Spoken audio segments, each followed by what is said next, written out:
Hello everybody, my name is Ian Kirkpatrick. I'm an author, idiot, and loin streamer, and today we're going to be going through The Hate You Give by Angie Thomas. And I can't help but feel like I'm in danger as I'm about to do this because of looking at the reviews page on Goodreads. Anything critical is still either a 5-star or it's been edited because people were dogpiled on. But that's all that I'm going to say. Pray for me. But before we get started, number one, if you enjoy what I do here on the channel, please remember to like, share, and subscribe for more. Number two, if you would like to be featured on the channel after this, check out the links down in the description below. Number one way to be featured here is through lmao, the monthly prompt writing contest where I give you a prompt, you write a short story or fragment that relates to the prompt, and then the first Monday video of the month is always basking in the greatness that is the creativity in those submissions.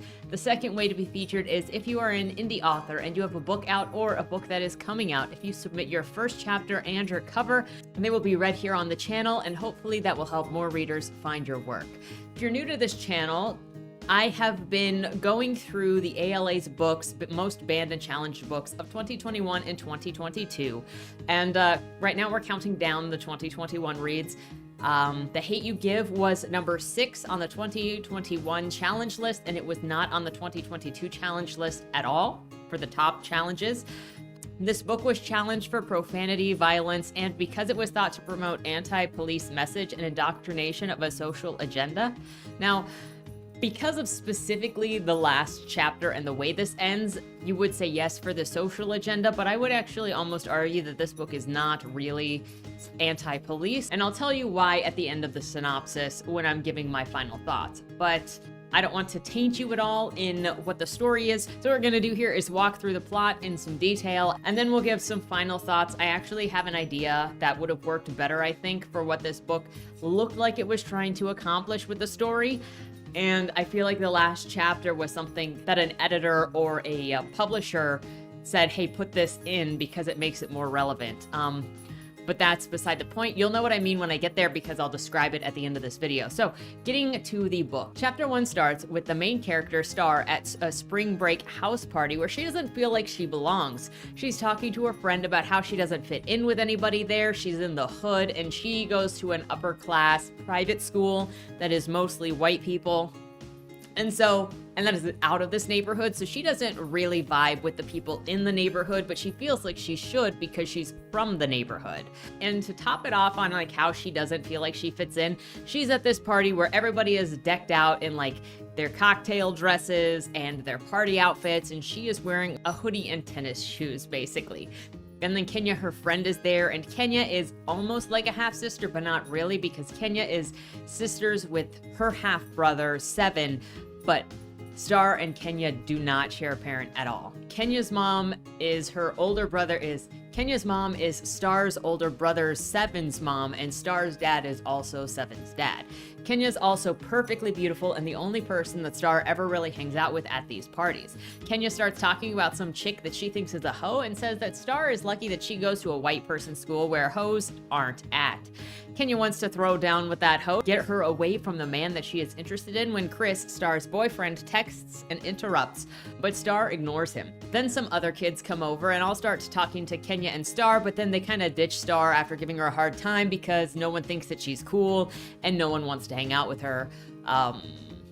Yeah, one of the recurring things in here is that she says the people at the school she goes to all think that she's cool and all think that she's hip, and they all come to her for advice on how to be hip and think that she has all of the dance moves because she's black. But then she comes to the hood where everybody is black and she is not the cool person. Nobody thinks she's cool, and in fact, they kind of think she's a traitor.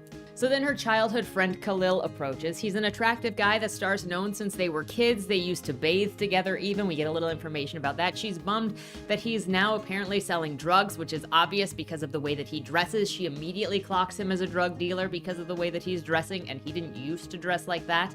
And while she thinks that he's hot and reminisces about how they kissed in BBS some years ago, she's not really interested in him in that way because she's got Chris as her boyfriend boyfriend and wants to keep it that way, even if she's not talking to him right now because she's angry. Khalil and Star are going back and forth on things when a gun goes off and everyone starts running. She and Khalil get into his car and dip out of the party. There, he's like, can't have a party without someone getting shot, am I right? Star texts Kenya to make sure that she's all right. Khalil is like, this is business as usual, turf wars, probably.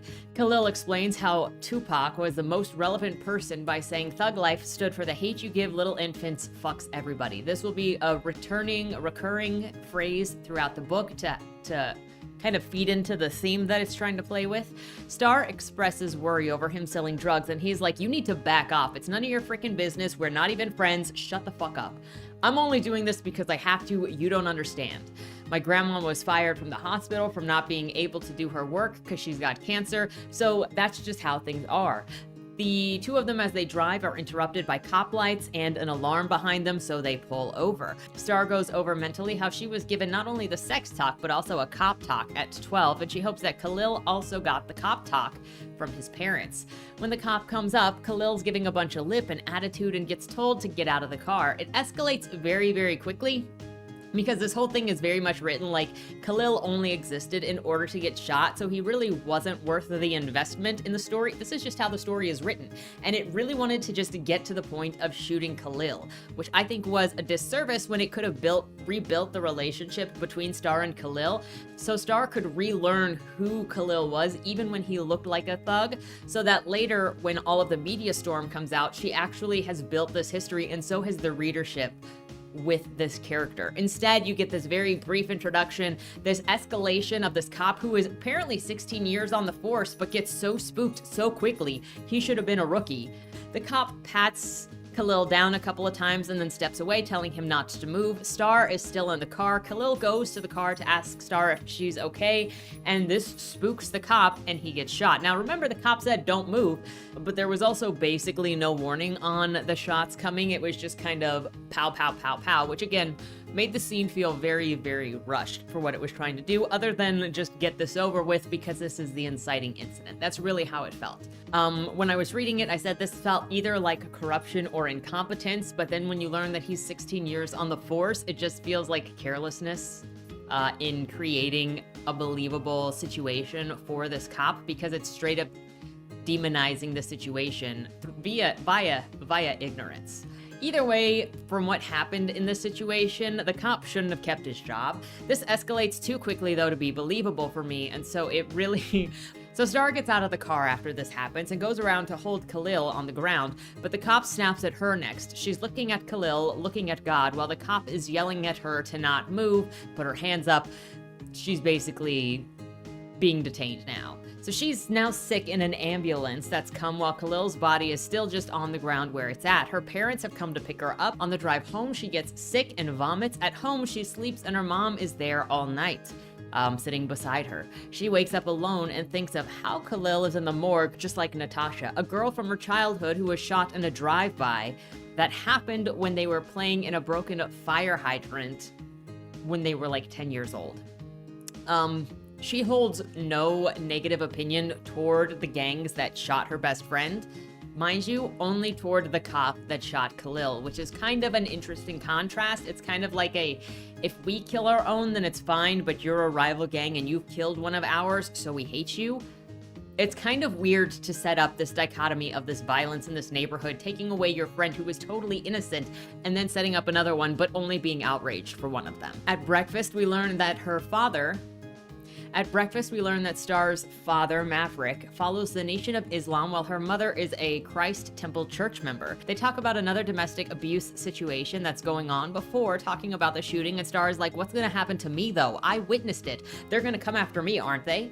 The boy also clearly was innocent of any wrongdoing whatsoever. At least that's what Star says when she's telling her parents what happened. She kind of erases that Khalil was aggravated at all, or argued with the cop at all, or defied the cop at all, and you could say that it's not justified still what the cop did, while also recognizing that there was some contribution to the tension in that moment. It's also in this moment that, see, I'm watching this character describe a scene that I actually saw play out, and she's not being honest about the details of that scene. So already in chapter 3, we've established that Star is an unreliable narrator and she will lie to the people around her via omission.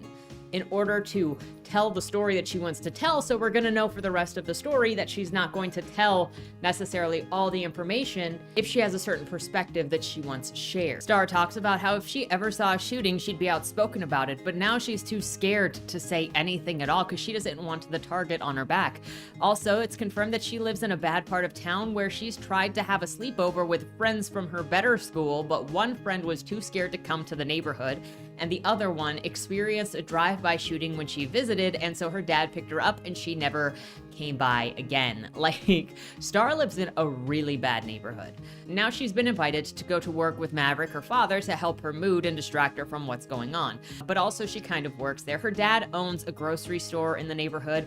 The annoying barber guy that lives next door is waiting outside so that he can go inside and get his usual, and pesters Star and her dad about how they're a letdown because they're not open yet when they should be open, and the previous owner would have already be opened by now. Then there's just Star working at the grocery store and different customers coming in and out, so we learn more about the neighborhood and the people in the neighborhood. Then we learn that Star's dad doesn't know that she's dating anybody and wouldn't approve in general, but especially wouldn't approve because she's dating a white man. Her brother and mom know though, and her dad openly mocks Halle Berry for not getting with brothers anymore, and she admits anytime dad finds out a black person is with a white person, something's suddenly wrong with them. Kenya shows up at the store and Star talks to her about Khalil and how she'd wished that he was here when she showed up. Then they talk about Kenya getting it on with that one chick at the party where, you know, she actually threw down with the one chick. When the day is over, it's dinner time. They're getting beef ribs. While waiting for the pound cake to be ready, Star checks Twitter and sees the story of the shooting, but Khalil's name has not been mentioned because it's being kept under wraps right now since there's an investigation going on. Star is annoyed by this. King, a friend of Star's dad, and Kenya's dad, shows up and offers the girls money and says that it's messed up for the cops to shoot first and ask questions later. Mildly rich coming from a gang leader. But you know, there is such a thing as having twisted morals. I'm telling you, it feels like gang wars where just the cops are another gang. King says he needs somewhere for a package he has to hang out until it can be delivered because his house is being too guarded right now. He asks Star's dad, and Star's dad tells him, "No, you're not doing it here. I left that life." The two of them fight about it before he orders Kenya to get into the car and they leave. Star is now having nightmares about Natasha and Khalil. Before she wakes up, she goes down the hall and her uncle Carlos is talking to her parents about how he needs to interview her about what happened so that they can investigate the shooting. Maverick is hostile while mom is like, "Can we just not do this right now?" She's traumatized. Maverick gets mad at Carlos for being on the cop's side and not taking Khalil's side, and who cares if Khalil was a drug dealer anyway? That doesn't mean that he should be shot. As if dad's not showing the same kind of bias towards Khalil that he's accusing Carlos of having right now. Maverick argues that they care more if a cop kills somebody than if a gangbanger kills somebody, because if a cop kills someone, they just go on leave, but if he kills a black person, then he'd go to jail. There's a giveaway moment in here about what this is really about when Carlos says that he wants to get to the truth, and Maverick, who doesn't have the full truth, he just has whatever story it is that Star told him, and we know that Star partially lied via omission, but dad says, "Oh, we know the truth. That's not what we want. We want justice." So that saying specifically tells me that this book and this perspective of Maverick and the community is about vengeance, and it is not about Khalil. Khalil is just the excuse in order to seek vengeance against the gang. The cops that they believe hurt them. Star accidentally makes a sound and has to go into the room. She's asked why she's awake, and they lie to her about why Uncle Carlos is there, not telling her that he's there so that he can ask her if she'll come to the badge station to be interviewed. Star agrees to talk to the detectives, believing that it'll help justice be found. Uncle Carlos leaves after they make plans for when she'll come into the station. They're already talking about lawyers, which means they think that Star is going to be talked about as a suspect as opposed to a witness. We learn that Star's dad spent time in prison starting when she was 3 years old, and she was partially raised by Uncle Carlos, and she thinks that that's the reason why they're always fighting. Star asks how many people her dad saw die, and he says enough. Then he details how he saw someone close to him die in a drug deal turned robbery, and how Star was his light through the darkness. Bro, I can understand combat between a criminal family and the cops, but that doesn't make you the good guy or justified by being mad when you literally break the law and get punished for it. She asks if the cops really wanted justice for Khalil, and her dad says, I don't know. There's a part in here where Star says that people like her rarely get justice, and it makes me pause. What does she mean by people like her? Does she mean black people or criminals? Because this book is acting like the two of them are the same thing in the way that it's phrasing things, and they're not the same thing. If you're looking at a possible criminal investigation and saying these people are like me, where you also don't know the full extent of anything behind Khalil's perspective yet, then you're saying, I identify as a criminal even when I haven't broken the law. You are not every criminal aspect of your neighborhood because you and your dad and your friends are all black, or because you live in that neighborhood, or anything like that.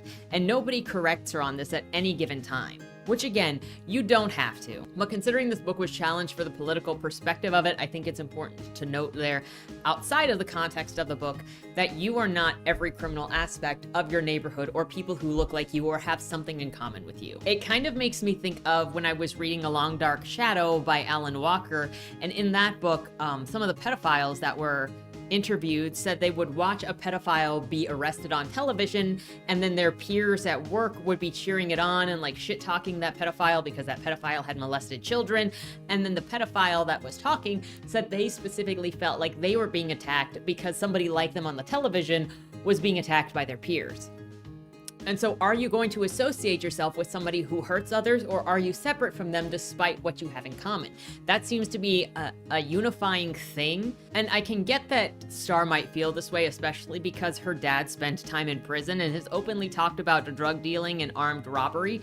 But Star needs to know that she is not her dad. Her father needs to make sure that she does not feel like she is her dad, that she holds her father's crimes, that her father quit being in the gangs because he wanted a better life for her, and he is not part of that criminal neighborhood anymore. One of the other things here is that this book completely ignores the criminal elements of the neighborhood while also acting like they're just being targeted by the cops for no reason, which kind of gives this biased perspective, which again, if you're in the depths of it and you're used to seeing life this certain way, you probably are not thinking of what other people's perspectives are. In fact, it can be really, really hard to try to see a situation from somebody else's perspective when you've gotten so used to seeing it from one perspective, and then you're like, well, why would anybody else ever see anything differently? There's no reason why somebody would do this thing unless they were evil or against me or full of hatred.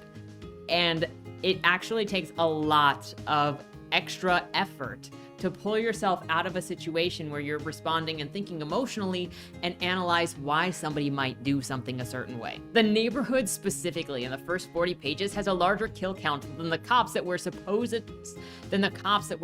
to be mad at. Like the neighborhood has killed at least 3 people, and then the cops have killed Khalil, and I'm only supposed to be mad about Khalil. I'm mad about all of them. All of it's an injustice. But how can you not condemn the criminality of your peers and your neighbors that are causing you strife, that have also killed people that you know, like Natasha, like at the party that this whole thing started out in? But you're going to go after the cops so relentlessly and say they are the ones that are biased. We gotta have something going on here. There's a little bit more complexity here than just a one-way bias. So everybody goes to Tammy's house, and Miss Tammy used to take care of Star when her dad was in prison. They brought a casserole and asked about how Khalil's family is doing. The family says that Khalil grew up without her, and then switches track to tell Star's dad that Khalil was going to ask him for help in selling that stuff. Then Star's pissed that Khalil was selling the stuff that gave his mom cancer, drugs. Now she knows she has confirmation that he was doing bad things and selling drugs when she was pretty sure he was doing it earlier because of the way he was dressed, but now she knows for sure because his family has confirmed. Still, Miss Rosalie, Khalil's grandmother, says that Khalil was trying to get clean and wanted Maverick's help to do that, which is not what Khalil told Star in the car when she was on him about, selling drugs. He told her to back off and that he was doing what he needed to do, so it sounds like Khalil has been lying to his family, which makes everyone think that he is just a victim of circumstances and a boy trying to get right, when that's not really the impression that I got based on how he was talking to Star. Going on, Miss Rosalie says that she knows Khalil was up to no good, but wants him to be remembered as a young man, not a thug who is doing wrong, which is incredibly reasonable and pretty much what anybody who is a loved one of somebody who did bad things, that's how they feel about that person. So anytime there is a criminal or a criminal act, you always have to remember there is typically somebody there who still loves that person. Even if you think that person is despicable, there is always somebody who loves that person and will humanize that person, and it is okay for the loved ones of a criminal person to mourn the loss of that person because that's who they were. Miss Rosalie says that Maverick was the father Khalil never had, saying that he was too much for her to handle and mildly out of control, and he needed somebody like Maverick in his life to give him structure. Maverick gives Miss Rosalie money to help pay for the funeral and says, "Don't pay it back." And we get another childhood memory of Star and Khalil saying goodbye and how much it hurts now that someone is gone and their last goodbye has been said. It's now Monday, the day that Star is supposed to go and talk to the detectives, and Star is stressed out. The family eats and prays together, then they're driving and pass by a gated community that Star's uncle lives in, and she says, quote, "We get off the freeway into Riverton Hills and pass all of those gated neighborhoods. Uncle Carlos lives in one of them. To me, it's so weird to have a gate around the neighborhood. Seriously, are they trying to keep people out or keep people in? If somebody puts a gate around Golden Heights, it'll be a little bit of both." So that right there is already more opining than what was put in any of the drive-bys in Star's neighborhoods. How can you live in a neighborhood as dangerous as Star's and then be like, but why would you have a gate around your community? I wonder. So she's dropped off and told that if she can't make it through the day because of anxiety, give her mom a call. Star goes through how she adjusts herself socially so people don't call her ghetto at her upper class school. She meets with her friend Maya, who says that her spring break was good, and her family complains about how she dresses like a boy and doesn't like Maya's boyfriend because he's black. Star complains about how everyone expects her and Maya's boyfriend to actually be together since they're both the same race, and how how annoying that is, seemingly blaming the closed-mindedness specifically of this upper-class white school, while ignoring that earlier she said that she hasn't told her dad that her boyfriend is white because he would be a bigot against that. Then she's sitting at a lunch table and talking to her friends. She's feeling like she fits in for a bit, and then they all start talking about old YouTube videos that they shot back in middle school, and the kids start talking about their extravagant spring breaks, and then she feels far away again because she doesn't have that kind of money. Same though, girl, I feel it. She mentions how she used to be really close with her friend Haley until she reposted a picture of Emmett Hill on Tumblr, and then Haley stopped following her, and now they weren't the best of friends anymore. Even when Haley acted normal at school, they don't really talk outside of school. She says unfollowing on Tumblr is like saying I don't like you anymore, but neither of them will talk about it. It's kind of dramatic. It's just a Tumblr account, but it is high school, so whatever. I did wonder, can people just communicate with their friends or not? Is this just not something that ever is allowed to happen? To confirm that there is a communication holdup here, Haley, Maya, and Star go to class where they see Chris outside.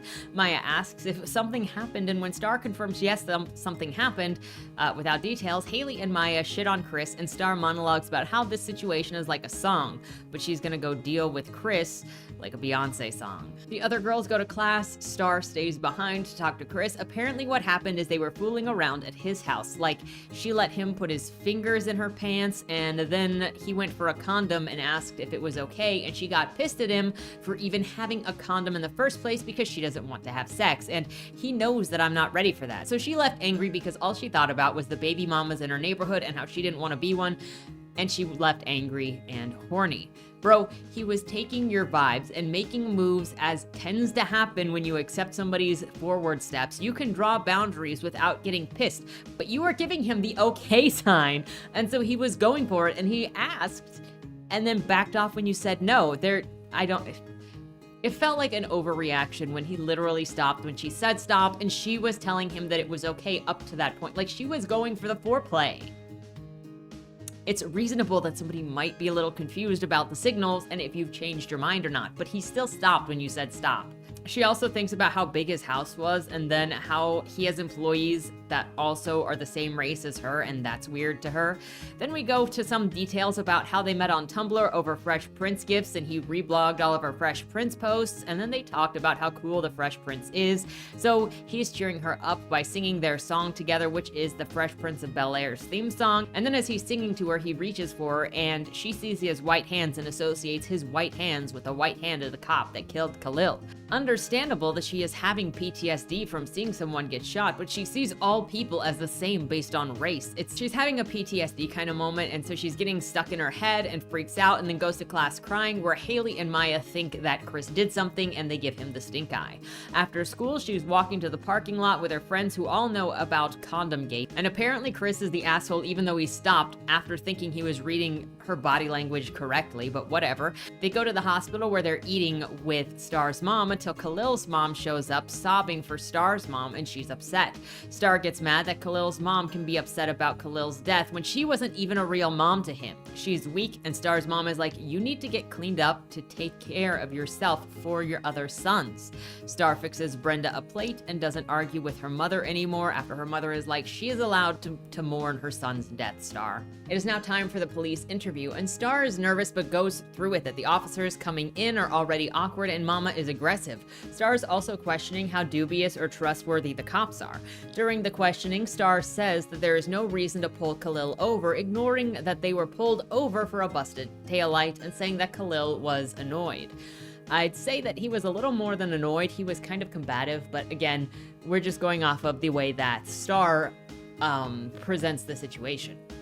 Star continues her story of what happened, and after she's done, she's asked if she knows whether or not Khalil sold narcotics, and then she's getting upset and combative herself. The focus turns on Khalil and Star and gang ties and drinking. Star's mom cuts in and says, is this about getting to the bottom of a situation, or is Star on trial here? Star says that Khalil wasn't doing anything wrong after admitting in her head that she knew that he was selling drugs and his family had confirmed it. She says he didn't do anything wrong. But she says that he didn't do anything wrong, he was killed, and then she leaves and saying that this is some bullshit. Khalil's funeral is now coming up, and Star is sitting beside her friends at school who are still mad at Chris, even though she's not, because she understands that he made a mistake now.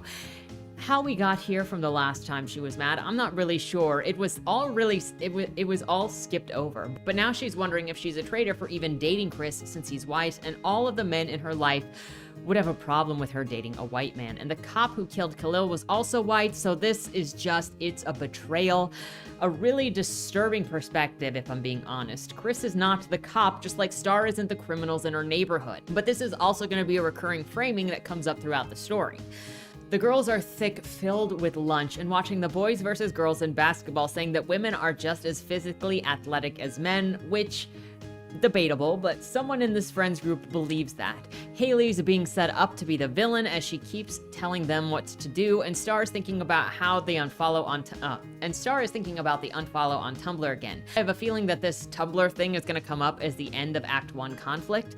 Then, the girls are playing basketball, and Star is touching Chris accidentally while they're playing the game. Unsurprisingly, as they play and Star is distracted by Chris, Haley makes a comment about pretend the ball is fried chicken to keep her motivated, and Star about loses it. Now, the fried chicken reference was made because they just had fried chicken for lunch at school. After the game, Star's pacing in the locker room, pissed when the other girls come in, and Haley is like, what's wrong with you? Star tells her that it was the fried chicken comment being made to the only black girl in the room, and Haley is like, you think I'm racist? And Star says, you can say something racist without being a racist. Maya asks if Star is okay. She's getting more pissed since everyone keeps asking her that. They bring up knowing about the drug dealer getting shot and that she's into that sort of thing now, and that they know that she knows someone of the same name as the kid who died. Star denies knowing Khalil and says denying knowing him is worse betrayal than dating a white boy, but she's just trying to mind her own business and doesn't want to be known as the drug dealer's friend. They go with the implication that it's the anniversary of Natasha's death and that she's upset because of that.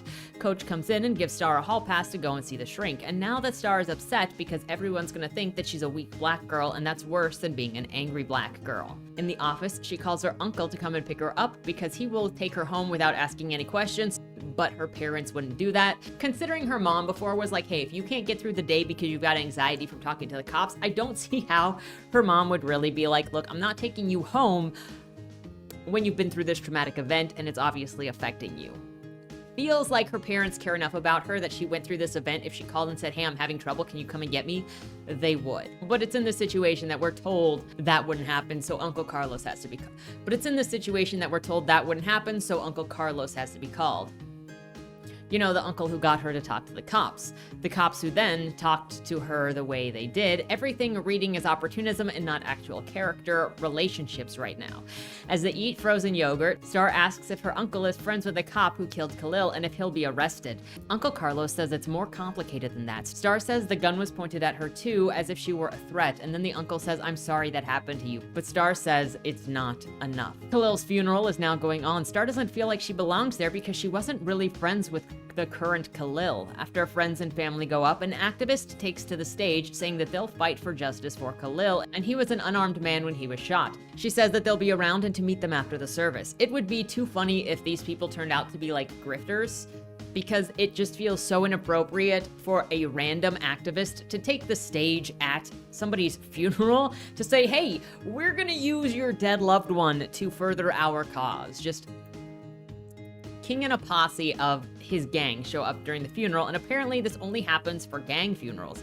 He goes forward to honor Khalil as a member of his gang. Some of the others in the audience tell him to get the frick out. After some insults, King leaves. Star thinks about how she saw gang-colored bandanas in Khalil's car, but Khalil hadn't stuck behind at the party to do gang fighting when they fled.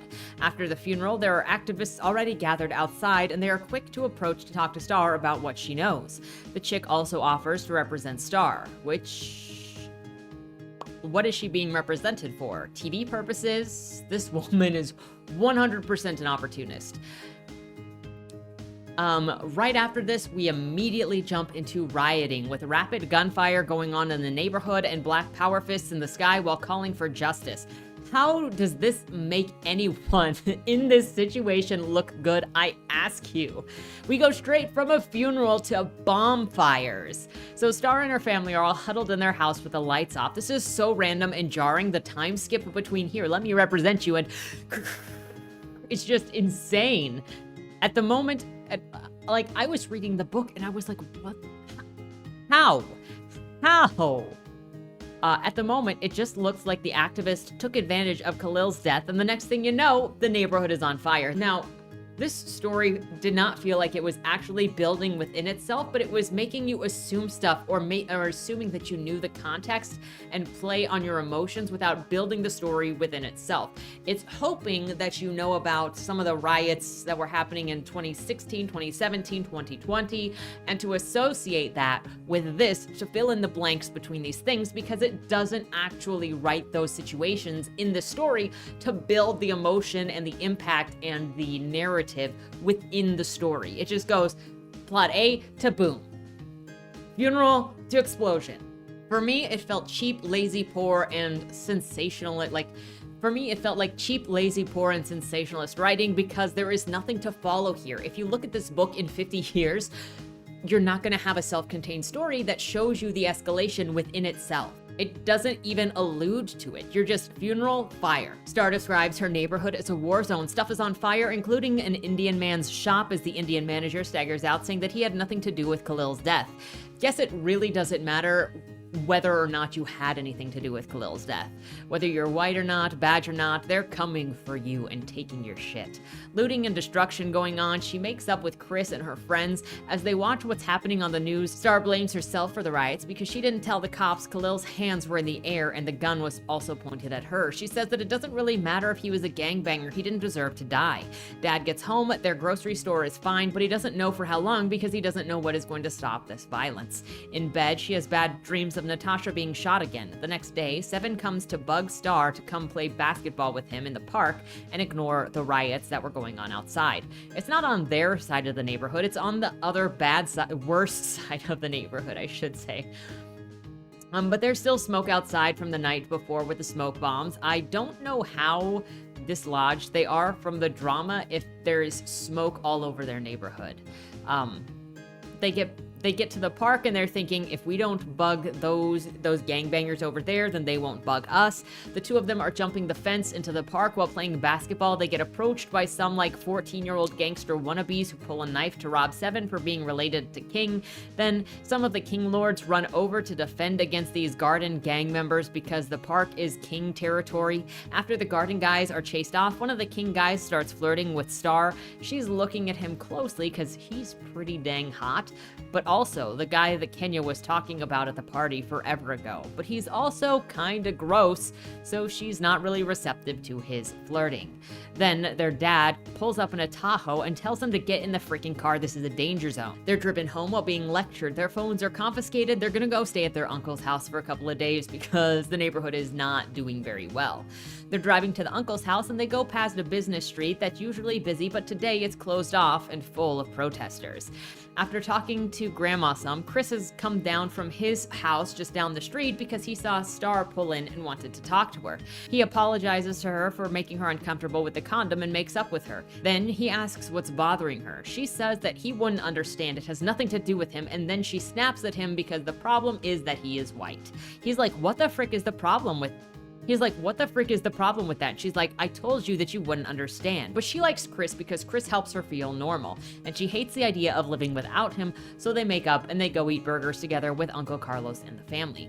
They spend the night at Uncle Carlos's house before heading home, and Dad takes Star with him to go shopping.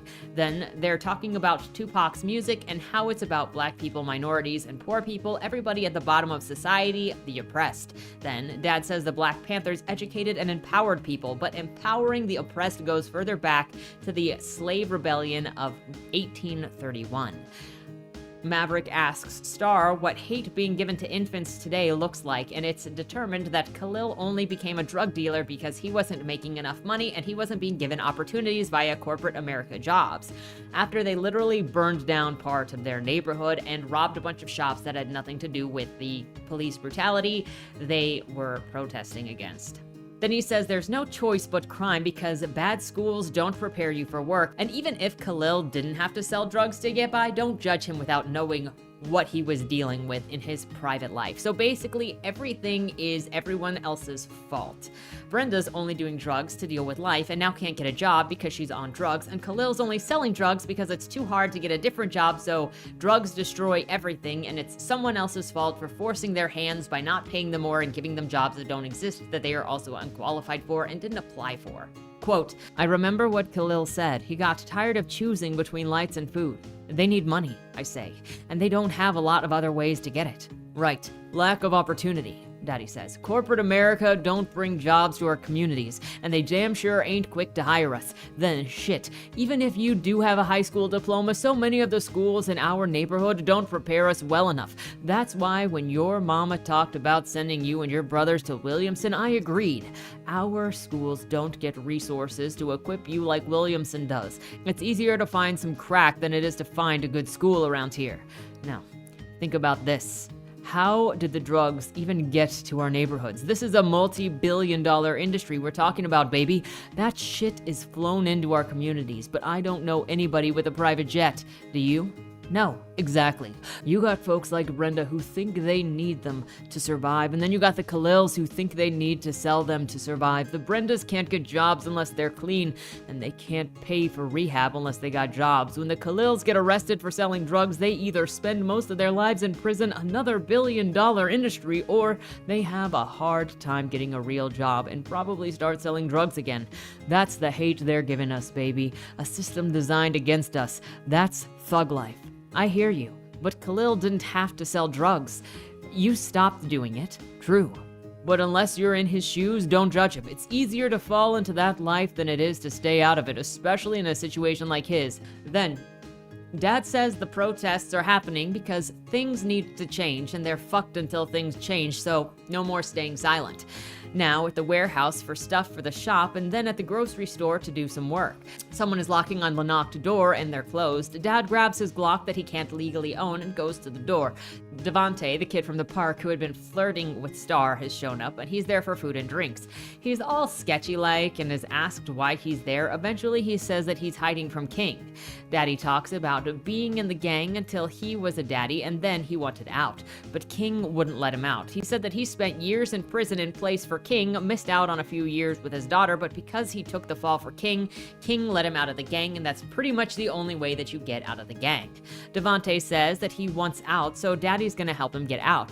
Devante is given a job at the grocery store, as well as an invitation to live with them for the time being so that King can't find him.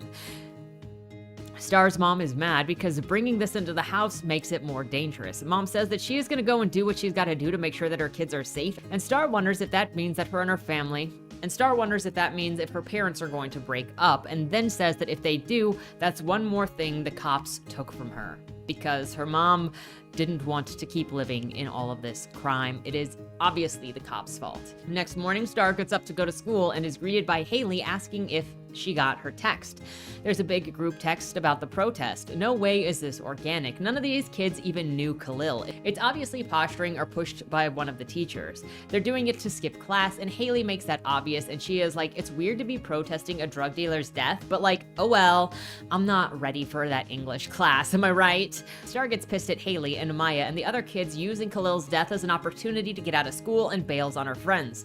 In class, the kids start protesting and then leave. She and Chris stay in class because she's mad at the reason that all of the kids have left, and Chris is there with her. Chris is there for her like a good boyfriend. She acknowledges the racist catch-22 that's set up because of this protest. Quote, "They act like I'm the official representative of the black race, and they owe me an explanation. I think I understand, though. If I sit out a protest, I'm making a statement. But if they sit out a protest, they look racist." At lunch, she sits with this girl named Jess, who she plays ball with sometimes, but doesn't know much about. Jess apologizes for white people doing stupid shit sometimes, but she personally doesn't use dead people to get out of class. Jess never comes up again. She literally just comes here to apologize on behalf of white people. The rest of the class goes by and they get picked up by Star's dad, and while driving with them, they hear about some of the King Lord's gang members pulling some cops out of a car and curb stomping them. I don't see how we're supposed to view this as anything but a gang war against the police. The King Lords are bad guys. There's a TV crew outside interviewing someone about the attack on the cops, but Star's dad says that guy wasn't even there for it. Neighborhood guys say that it was a retaliation, but the gangs have been terrorizing the neighborhood for years, so what is the truth even? The neighborhood guy says that it was retaliation against the cops, but the gangs have been terrorizing the neighborhoods for years. If the cops want to take down someone for real, there's King, leader of the King Lords, and he tells the cops to go get him. And Daddy over here is listening like, oh shit, oh shit, oh shit, from listening to Mr. Lewis snitch on King of the King Lords. I don't know what they think is gonna happen, because you can't arrest somebody for being a gang member. You have to actually have a crime committed. After the camera crew goes away, Daddy approaches Mr. Lewis to rip him for snitching on national television and calls him a dead man walking.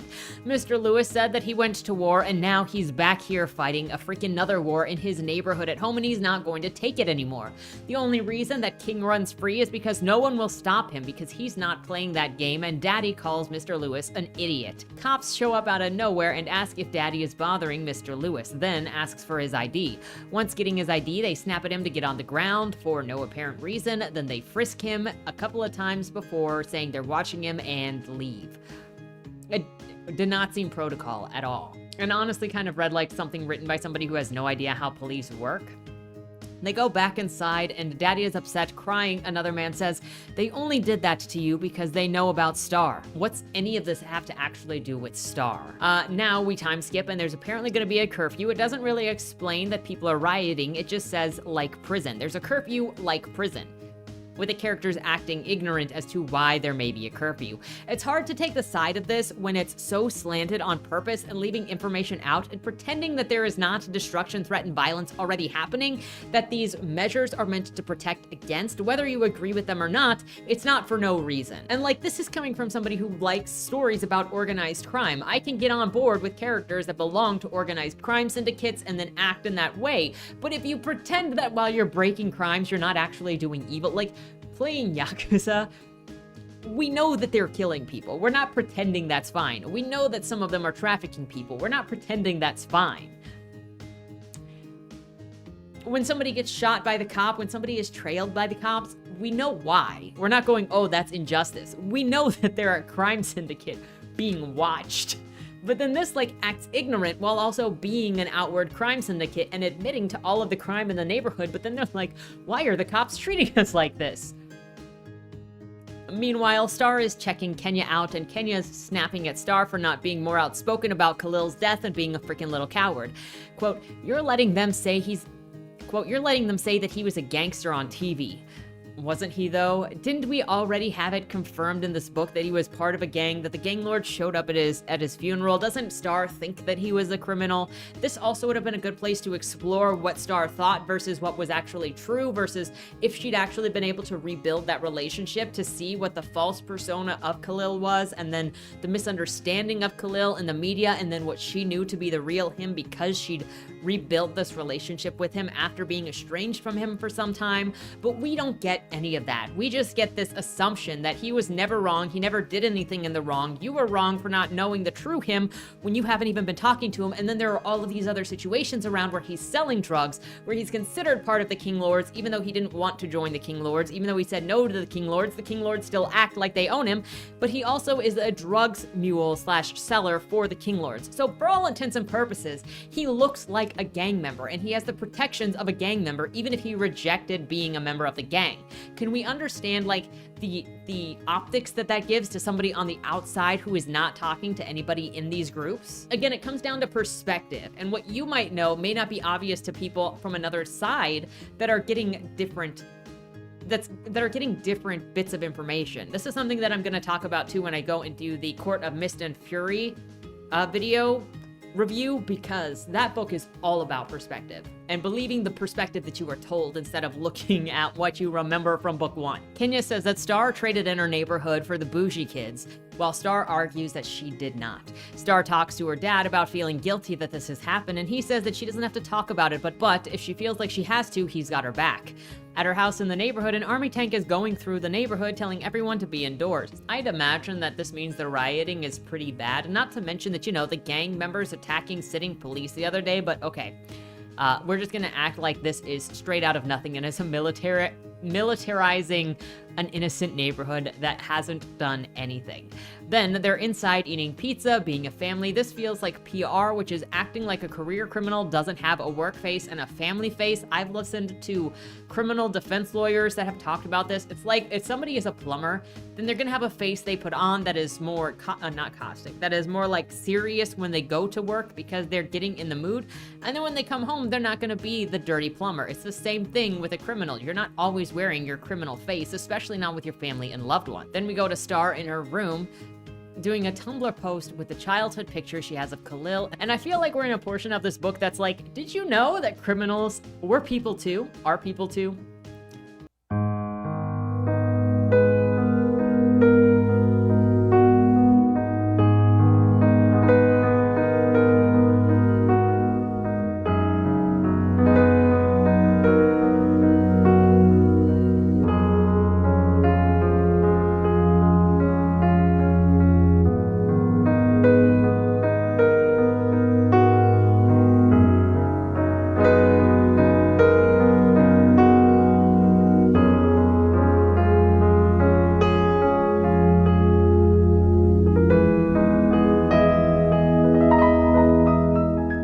I understand having a human and emotional connection with someone who was a criminal or made bad decisions or hurt people. That is totally normal.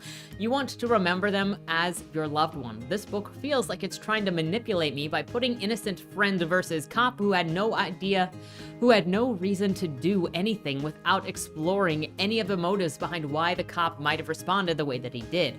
Star knew Khalil as her friend when she went to BBS with him, not the drug dealer that he had become. But we're also not acknowledging what he may have done or why Brian, who was the cop, may have done what he did. It's just a black and white good versus evil. This person is a human, the cop is not a human. That's at least how it's being set up. Quote, on Tumblr, I captioned the picture, the Khalil I know was afraid of animals. I tagged it with his name. One person liked it and reblogged it, then another and another. That made my post That made me post more pictures, like one of us in a bathtub when we were 4. You can't see our private parts because of all the suds, and I'm looking away from the camera. Miss Rosalie's sitting on the side of the tub beaming at us, and Khalil's beaming right back at her. I wrote, the Khalil I know loved bubble baths almost as much as he loved his grandma. In just 2 hours, hundreds of people have liked and reblogged the pictures. I know it's not the same as getting on the news like Kenya said, but I hope it helps. It's helping me at least. This is a legitimate way to grieve a lost loved one, but it's not a defense or an argument against what happened.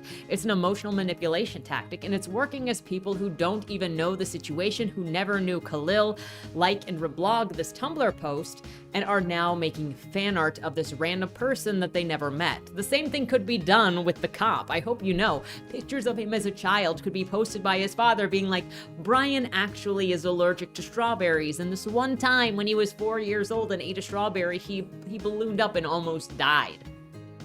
Also, he likes butterflies, and he's afraid of grasshoppers. Star is then texting with Chris, who is then watching The Fresh Prince and crying. She brings her old laptop to Seven to look at so that he can make sure that it still works before they're going to give it to Devante, since that's what Star's dad has asked. Then she's being texted by Maya if everything is okay. It's not okay between them, but Star agrees to talk with her and Haley. Gunfire goes off in the nearby distance. It's specifically mentioned as rapid fire, and ex-gang member Daddy Maverick says that it's a machine gun. Which are insanely illegal and not used on civilians or by civilians unless they are gathered illegally. Unless they are procured illegally. So I'm not sure if Daddy Maverick is incorrect or this neighborhood is more dangerous than we thought.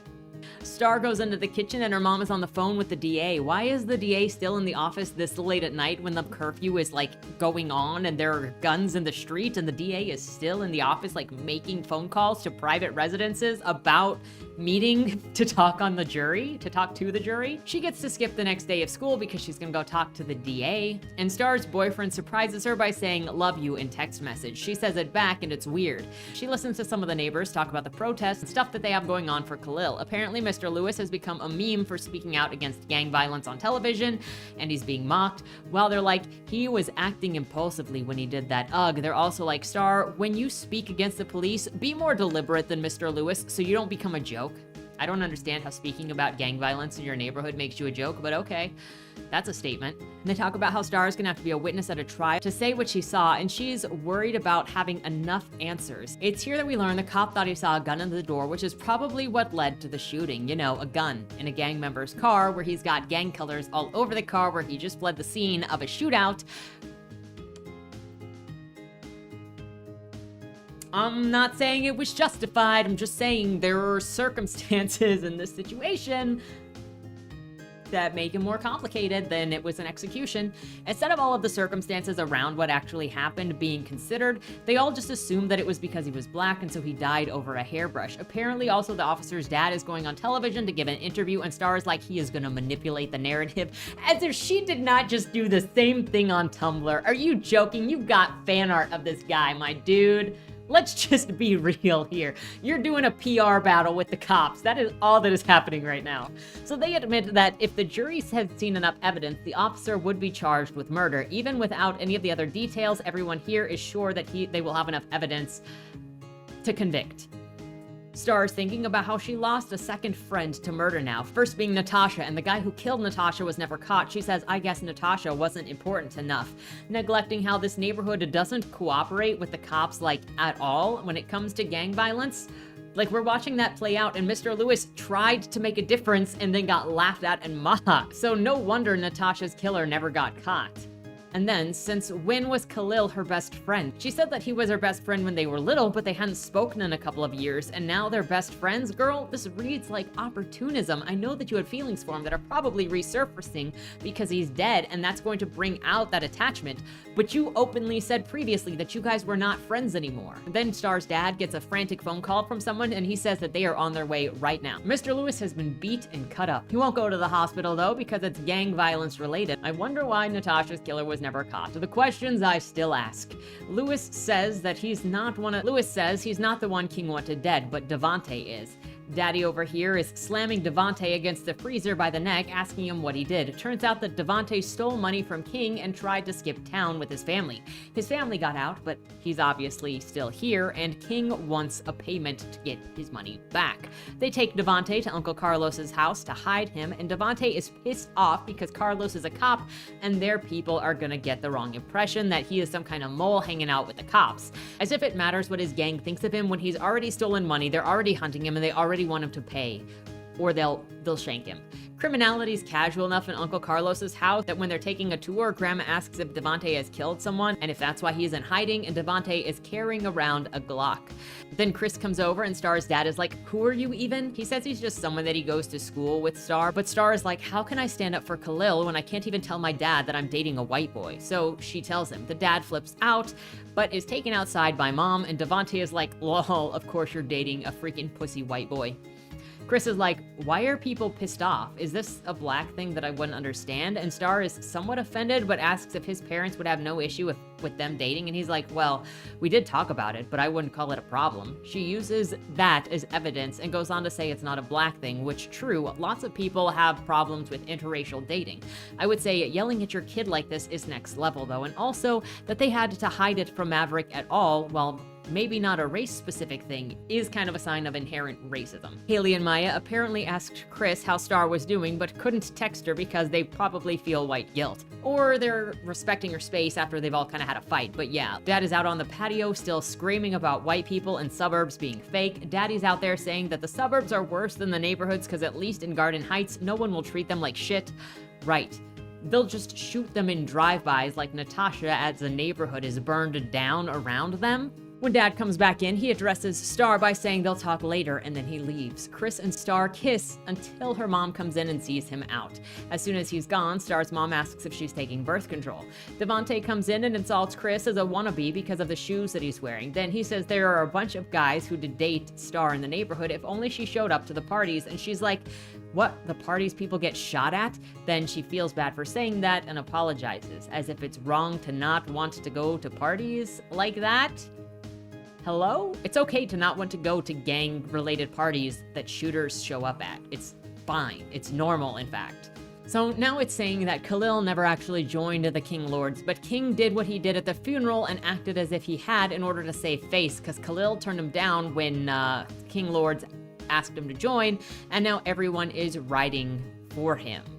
So again, it's more opportunism. The only thing that Khalil did was sell drugs for King, and he only did it because his mom stole from King and King wanted her dead, so he started selling drugs to make up for his mom. So does that not count as him being part of the gang? Because they act like he's part of the gang. He was selling drugs for the gang. He's got the gang protections, but he's not part of the gang. Now Star's beating herself up for thinking that the dude was a thug selling drugs, and maybe that he was selling drugs, but he had purer reasons for doing it than all of the fancy merch that he was wearing. Maybe if people knew that he was selling drugs for a good reason, then they wouldn't think so poorly of him, obviously. Then Devante justifies himself selling drugs because he's poor and taking care of his family, so even if he is a banger, he's not that bad, right? He's taking care of Mom. I'm just over here going, just admit that what you're doing it because you want to do it. For real, just admit that you're fine with criminality. This is coming from somebody, like I said, who likes playing Yakuza for the last 7 or 8 months. Just make your character okay with living a criminal lifestyle and give them virtues within that criminal lifestyle instead of trying to make it a sob story that justifies it and villainizes everybody else that says, "Don't criminalize me. Don't victimize me." You can still make a compelling criminal character who cares about his family without pretending what he's doing is noble. I say this as Katsuo's over here breaking fingers because some guy going around Sotenbori selling dressing room pictures of his girlfriend and the top girl of his cabaret. We're going around the law. Is it kind of uncouth? Yes. Am I fine with it? Yes. So if you just admit to what you're doing, but I'm not that bad. But you also still recognize that they're going beyond the law or under the law. And if the cops start investigating them, you go, yeah, that would happen. After Star hears Devante's story, she's like, well, damn, neither of them had much of a choice. They did. But I guess I'm a thug too, because I'd make the same choices. Look, I'm sorry to tell you this way, But you're not a thug too because you didn't make those choices. You are not Khalil. You are not Devontae. You are a different person, making different choices, living a different life. And when you make those choices, you can say, I guess I am a thug. But because your friends make those choices and you can sympathize with them, does not make you also a thug. And now that Star has made this revelation, she is going for a walk. Star goes to Maya's house. She rings the doorbell to talk to them. Star goes to Maya's house. She rings the doorbell to talk to Maya and Haley because she's mad about the protest stuff still and they haven't talked about it. She says that she's mad they used the protest to get out of school. Maya apologizes for being insensitive and Haley says that she won't apologize since she didn't do anything wrong. But she says that Star should apologize for calling her a racist last week when she is not a racist. They determine to watch TV instead so that they can be mad and flip through the channels until Star sees Officer Brian's pic on TV and says for a fact that he's wearing a cross around his neck, acting like it endorses his actions. That's not actually what that means. And now, since we got Star's PR for Khalil, we've got some TV doing the PR for Brian. Like, this is literally just a battle of preferences and biases both ways. Since we're in Star's head the whole time, we're gonna get her bias of not seeing Brian as a human being or thinking that he hated Khalil, when really the situation is much more complex than that. But who cares? We're just getting her thinking everything is biased against her until it's not. And then the TV is doing exactly what she did for Khalil on Tumblr, except Khalil got fan art. She acts like it's ridiculous. The TV says the neighborhood is filled with gangsters and violence when her mother agrees the neighborhood is full of violence and she wants to move out. Her dad is an ex-gang member. Her brother's dad is a gang leader, and she has a friend who died in a drive-by shooting when she was 10. And the book started with a party where a gang war took place during spring break and someone else got shot. And I'm supposed to believe, yeah, this neighborhood isn't that bad. She literally goes to another school because the neighborhood is that bad. Like, this is the problem, is the character consistently says this is terrible, and then when somebody else agrees, hey, yeah, this is terrible, she's like, hey, fuck you, it's not terrible, you're a lying piece of shit. And so then I'm like, who am I supposed to believe? I can't believe this character because she can't even admit to herself in her own thoughts what she's admitted when she's alone. Like, even when she's with other people, if she's in her own head, she's like disagreeing with what other people are saying that agree with her. The book compares cops to slave masters because black people don't need saving through the help of the cops. This is just saying that the characters are okay with being shot down by people in their neighborhoods, but if it's shot down by somebody else trying to stop the crime, fuck you. Now we've got to the other side, either lying about what happened or perception is off. And I'm gonna assume that the cops are set up to be lying because the book has set them up to just be evil for the sake of evil.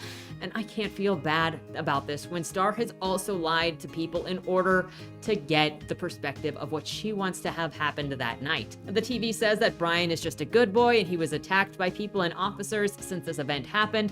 Uncle Carlos apparently punched him because Star is thinking about her uncle's bruised knuckles and then being out on leave. Haley feels bad for the officer and Star gets mad at her. Haley says that cop's life matters too, and what's wrong with saying his life matters also? And Star is like, his life always matters more, that's the problem.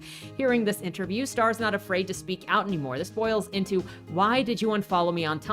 Is it because of the Emmett Till picture? And Haley says it's because she doesn't know who Star is anymore and then leaves. And then Maya says it wasn't the Emmett Till picture, it was because a lot of the stuff regarding violence and murdering and protest, though Haley did say that she didn't want to see that stuff on her dash anymore, which is fair. Let's just be real here for a second, okay? If you're following someone for makeup and suddenly their blogs are posting bloody violent pictures that you had no prep for and you did not want to see, well, yeah, it's likely that you'll unfollow them because you weren't prepared for that. That's why there's not safe for work markings. That's why there's blur markings. That's why people follow specific creators and unfollow creators when they stop posting what is expected of them, whether it's bloody violence or not.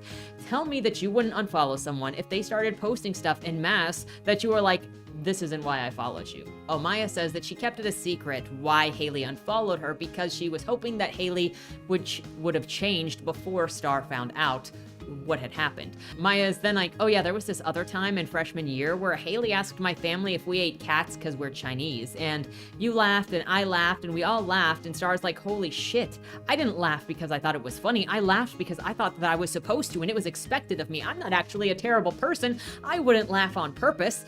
No. Take accountability for your actions. If you tell someone that something is okay and then it's up to you to correct it and not be mad because they're not a mind reader. If a joke that somebody makes you mad and you laugh, and you don't tell them that it pissed you off, and then you get mad at them later because it pissed you off, but you didn't tell them, that's on you.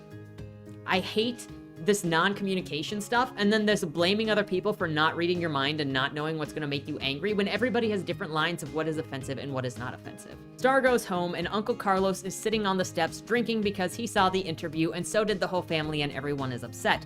He admits to punching Brian in the face and apologizes for what he said about Khalil earlier in the kitchen and just asking questions about the situation, I guess. But he says, quote, I smirk. Uncle Carlos says, brand new.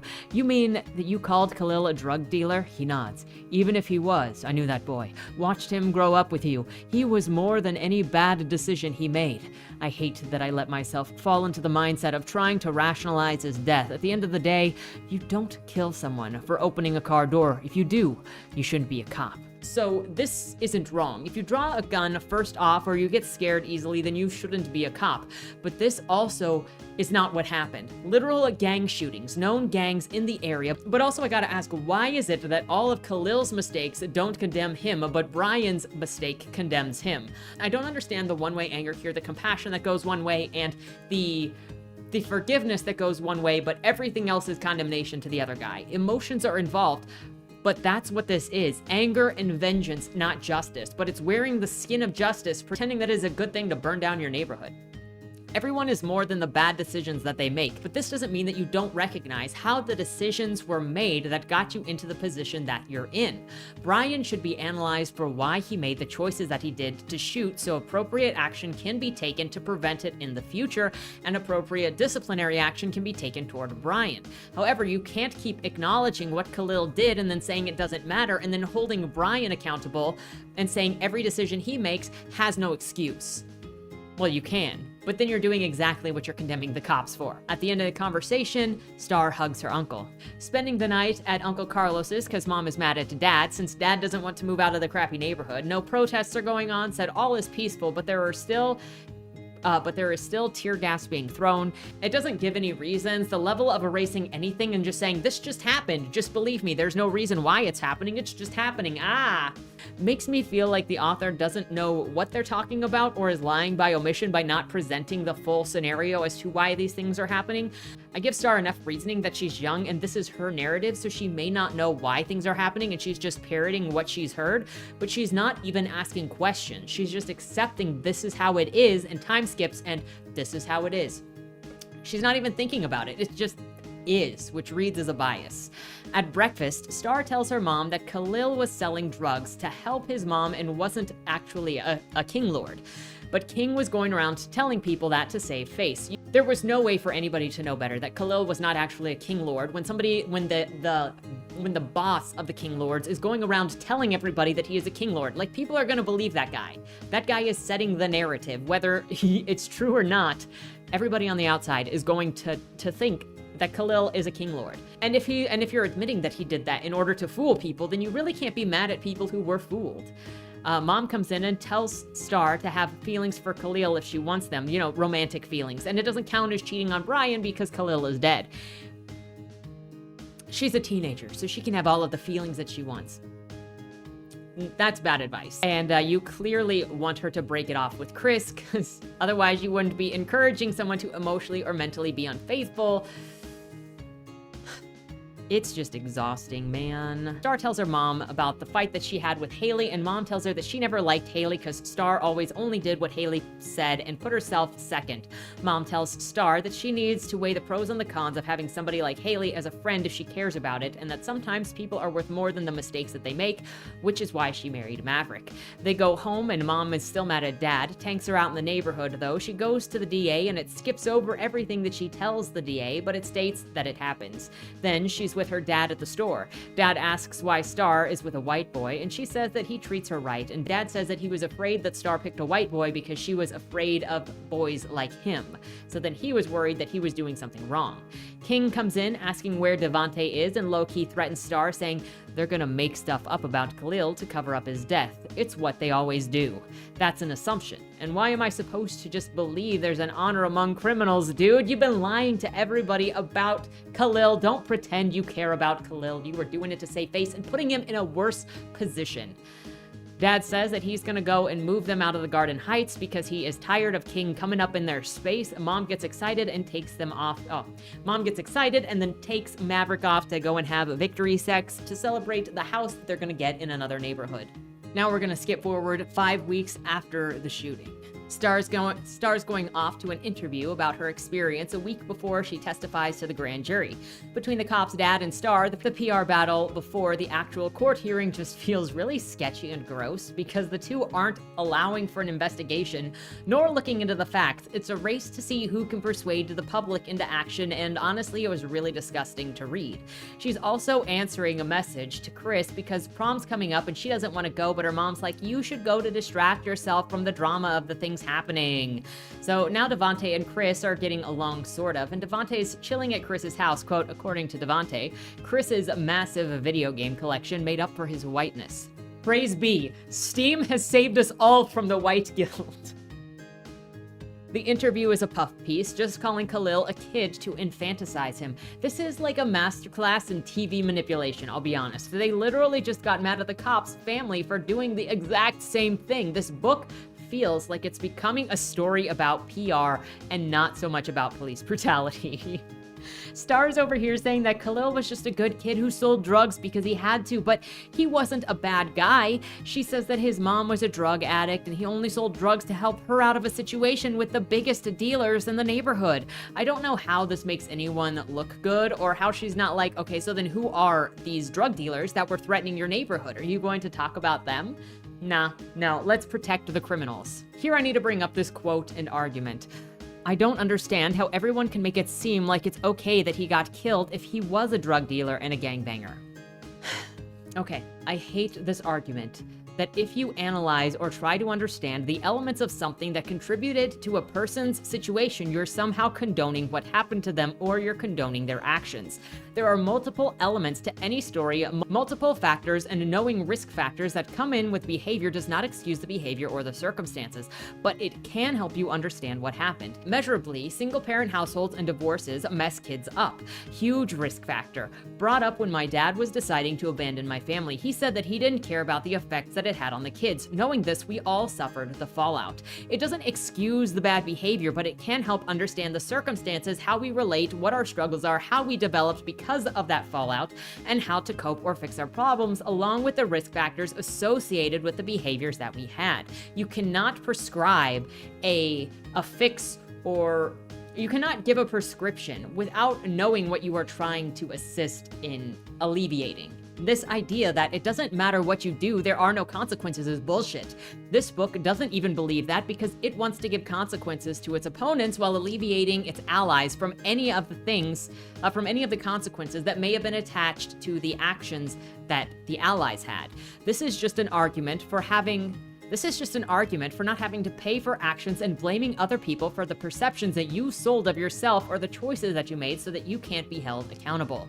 The book then says, the hostess asked me about the night, and I can't go into details because I was told not to, but then she goes into all of the details of the night that she remembers. This literally, believe me, my word over his, he pointed a gun at me. The whole thing is a battle of perspective and public perception.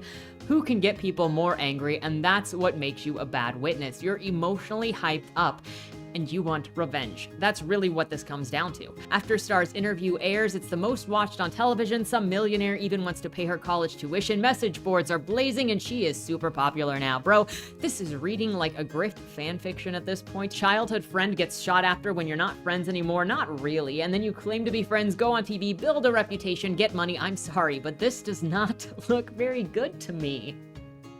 And it could have been a reunion of these characters, of this girl seeing the life that she could have had if her dad didn't send her to this other school, seeing how she could have helped this friend, and then Devante is obviously the new receptacle because Khalil is gone. But it didn't do that, and instead it just built up this half-baked story where it doesn't fill in all of the details to build the perspective and then tries to manipulate you with the singular perspective. Now Star is going to prom and Chris is entirely on his phone. She's also talking about how all the white people at her school treat her like a messiah of cool because she's the only black chick there. She's also talking about how all the white kids at her school treat her like she's a messiah and because she's one of the only black people at her school and white people assume that black people are cool by default, while in Garden Heights, she's just one of the crowd and isn't cool at all. So now Star is hanging out with Maya at prom because the assumption is that Chris is mad at her and Haley is also mad at her from the Tumblr thing. Maya and Star see Haley come in with her boyfriend to make a comment. Then Chris and Star have a beef because Chris has been checked out all night. Star explodes at him and walks out to the car. He follows. Then he says that he saw her interview and asks why she never said that she was a witness to that event. She's getting upset and he's upset that she kept secrets from him that were a major part of her life, and she accuses Chris of making himself out to be the victim when she is the one that saw the death. He's like, that's not what this is. We've been dating for over a year and you don't trust me enough to tell me about your life.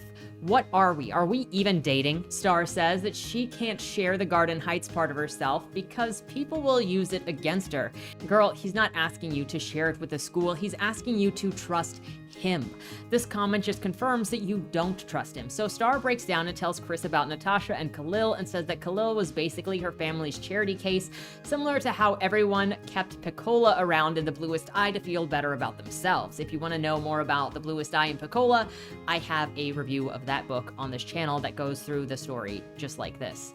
Chris and Star make up, get interrupted making out in the car, and go back into the prom where they dance and sing and have a good time. The chapter ends with, "It's one of the best nights of my life, so you know that something bad is about to drop." Star's family goes to check out a house in the suburbs, a place that they're looking to move into.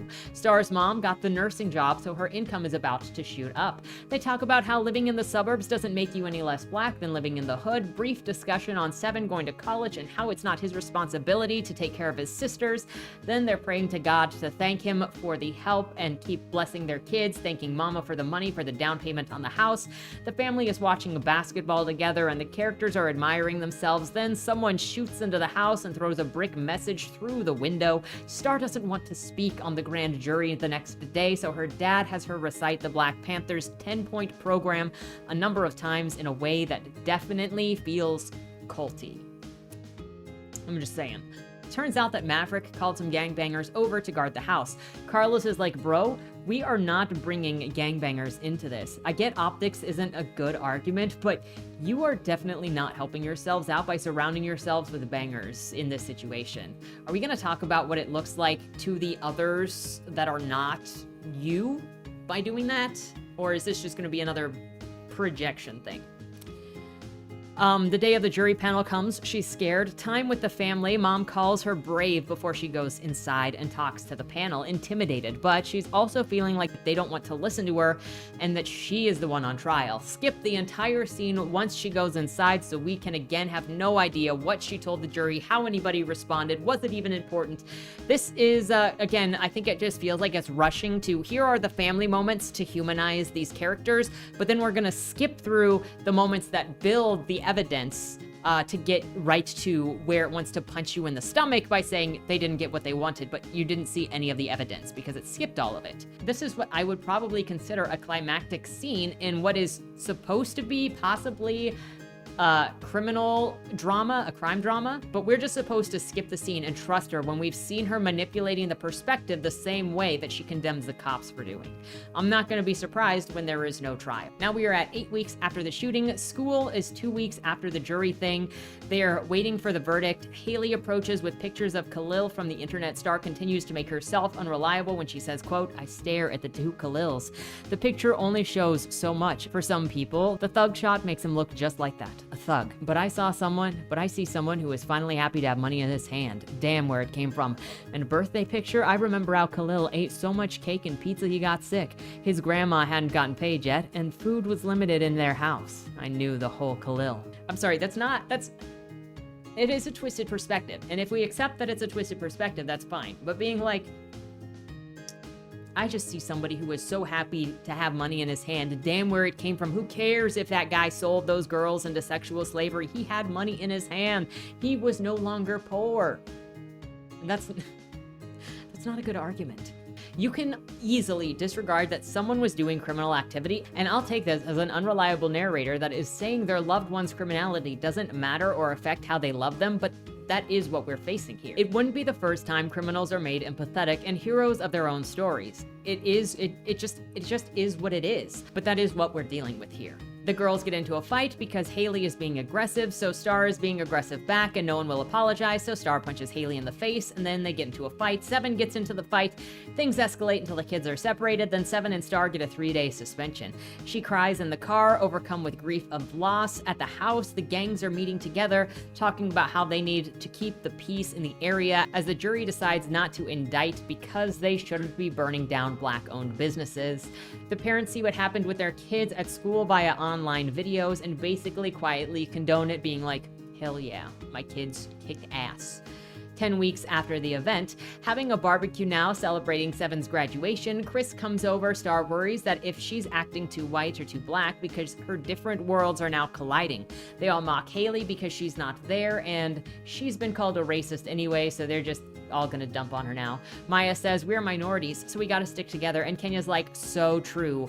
White people have been sticking together forever, completely neglecting the wars that have been going on between European countries forever, and even the hatred of white immigrants in the US, especially the Irish, but okay, yeah, it doesn't exist. Ethnicity and nationality have never mattered across anywhere, I guess. Now they're all partying and drinking until Seven's mom calls and says that she's there. She's mad that she wasn't invited. Seven tells her off for never actually acting like his mom and that she can get the frick out. She then implies a threat to Star for snitching on King. As if the police don't know that King is the leader of the King Lords. Let's be real. They know who the gangs are in that area. They know who the gang leaders are. They just don't have any crimes on the people that they haven't arrested yet. Everyone recovers from what happened and the party continues. After the cake, Dad explains that he gave all of his kids their names and their meanings, and what those meanings are. And the party is ended with, good days don't last forever, though. 13 weeks after the event, Star's family has moved into the new neighborhood. Star says she likes it because it's safe enough for her to just walk out. Kids are playing in the streets, not worrying like they would if this was her old neighborhood. The jury decision is coming out, so the kids in the old neighborhood are probably even more worried. Why would they be worried, I wonder? Is it because their own neighbors are going to riot if they don't get what they want legally? Star hangs out with Chris at his house where she admires the size of his bed, his huge California king-sized bed, and then Chris apologizes on behalf of all white people because the cop's not gonna get indicted, probably, and for some reason Chris feels responsible for it because of his race. You didn't do anything, Chris. That's something that this book keeps on pushing forward, is that you are everybody else in your group that associates with you or is identifiable with you in one way or another. You are their guilt. They are your guilt. You are their arrest. They are your arrest. That's not how it is. You are an individual, and you cannot apologize for things that you didn't do. If you apologize for things that you didn't do, your apology is hollow because you didn't actually do anything. You can't say, I'm sorry for doing this thing to you that you didn't actually do. Chris apologizing for the cop not being indicted because he's white is like asking Star to apologize for all of the gang violence and for the destruction in her neighborhood. Or making Star apologize for Natasha being shot because her dad was in a gang. Star goes on about her inferiority complex where she thinks that she shouldn't be with Chris because she's black and poor and he's white and rich and this isn't a race issue. This is a personal issue on Star's side about feeling like she's less for who she is. I have characters who feel the same way, and it has nothing to do with their race. It is entirely about their parents, their economic status, how they fit into society, how they feel about themselves because of their parents. This is not a one-way issue, and it is not other people's problem that you have an inferiority complex. She doesn't want to talk about it and she feels bad, so she's gonna go for Sec to get him to shut up, but he stops her because he knows that she's not in a good place and she's not ready. Then she curls into him and starts crying and they pass out. She wakes up to a call from Seven. They're looking for Devontae. He comes to Chris's place to pick the two of them up and they go looking for Devontae in Garden Heights. Turns out that he was grabbed by King and beat up, and the couple of them go into the house to sneak him out and save him. Then they're driving off toward the hospital when they hear on the radio that there will be no indictment. The neighborhood is pissed off. Everyone in the car wants to burn stuff down and riot, except Chris, who is like, excuse me? Star is like, you don't have to agree, but at least try to understand. They also complain about how cops always get away with it. Didn't the guy who killed Natasha also get away with it? And King has gotten away with his crimes too because of Star's father and the neighborhood protecting the criminals. Like, I'm sorry, but I don't understand your selective outrage when you aid and abet criminals all the time. They're wandering around the neighborhood as kids are going wild, spray painting things, getting pissed, and short of rioting. Chris is obviously being eyed as a, what is that white boy doing here? And Star asks if he even wants to stay with them. He says, this must be what it's like for you when you walk around at school, right? Nah, I'll stay. This is fine. I'm just gonna say, I don't think walking around a neighborhood filled with pissed off gangbangers already getting riled up and blaming white people for the actions of a cop is the same thing as walking down the halls of a private school as a racial minority. Maybe the kids in your class are on the cusp of rioting and spray painting the walls and robbing people's lockers, but I have my doubts. Quote, fuck that cop, bruh, a guy says, gripping a baseball bat. Killed him over nothing. He slams the bat into the driver's side window, shattering the glass. It's on. The King Lords and GDs stomp out the front window. Then somebody yells, flip that motherfucker. Oh yeah.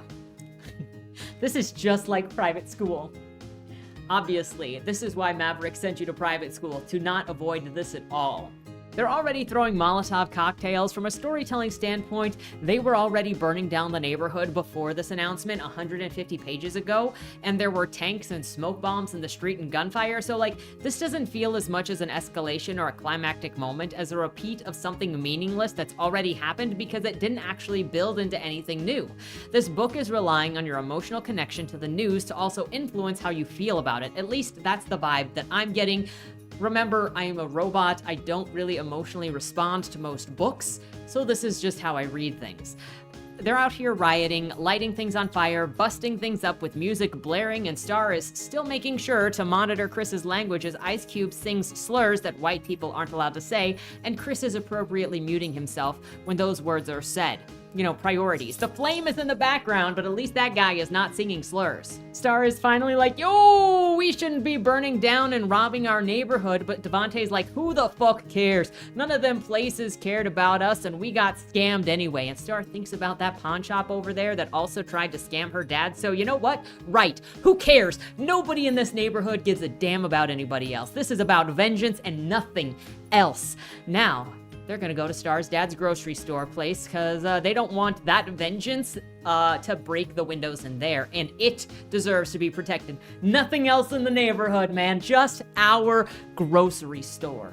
Not like Maverick's never hurt anybody when he was a gangbanger, right? So as they drive over to Mavs, the kids quiz Chris on whether or not he can be black by virtue of what he eats because he knew the lyrics to some of those songs. I'm not sure how this is different than other stereotypes that characters were getting mad at earlier in this book, but here we are, testing Chris's blackness by what he thinks about certain foods. Then they're giving Chris a hard time because of white people stereotypes. When he asks if he can ask a question about black people, they get defensive, but Star says it's only fair if he gets to ask a question. He asks why their names are so weird, and they explain that it's just Chris falling into the trap of white standard.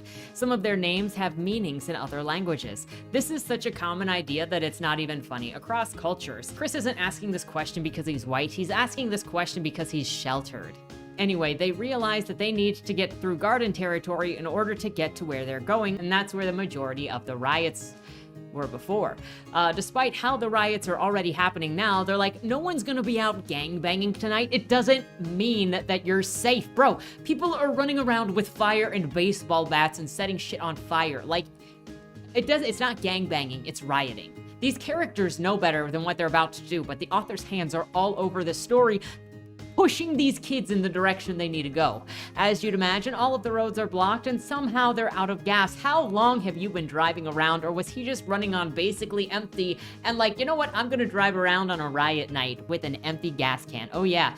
He confirms that he was running on empty and is planning to get gas now that the neighborhood's rioting. They're determined they gotta leave the car, but they're taking the gas can with them because obviously the gas station down the road is not gonna be lit on fire and robbed. Like, everything else in the neighborhood.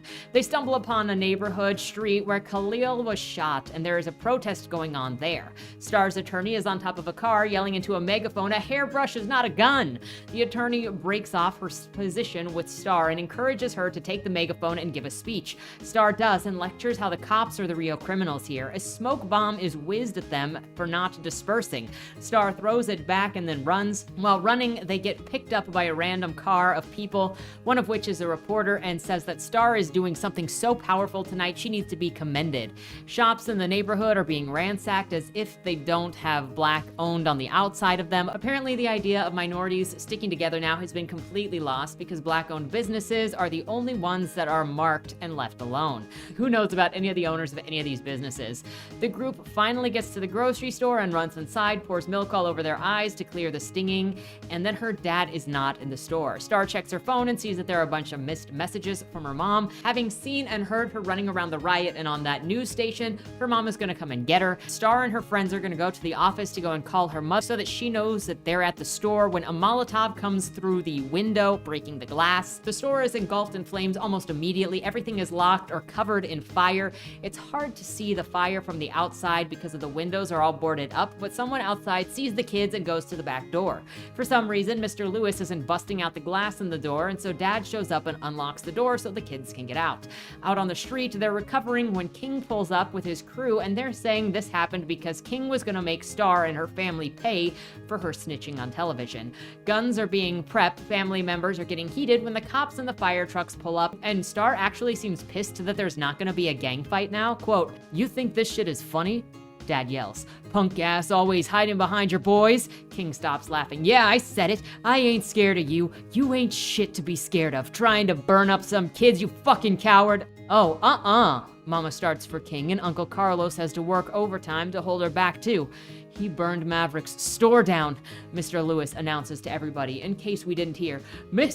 King burned Maverick's store down." It bubbles around the crowd, and narrowed eyes set on King. Of course, that's when the cops and the fire trucks decide to show up. Of course, because that's how it works in Garden Heights. Uncle Carlos convinces my parents to back away. King lifts his cigar to his lips, eyes gleaming. I want to get one of Mr. Lewis's baseball bats and knock him upside his head. So cops show up, break things up. King is accused of starting shit. Everyone there is asked if they saw him do it, and everyone goes, yes, we did see it. We saw it. He did it because, quote, "they won't do anything unless we saw it." Even at this point, it's all hearsay, but still the officers just draw their guns, order him on the ground, and arrest him. Are you telling me that this whole thing raged against the cops, who ultimately were the ones to handle King and the gang violence? King, the person that backed Khalil into a corner so he was selling drugs that got him to get shot because King sold his mother drugs and his mother got addicted and then stole money and then owed King. Cops were the ones that ended this reign of terror. Also, you don't just draw your guns like this. Anyway, ambulances help Star and her family as fire trucks put out the fire. They talk about the bad things Star's been up to tonight, and she says, quote, "Sometimes things will go wrong, but the key is to keep doing right."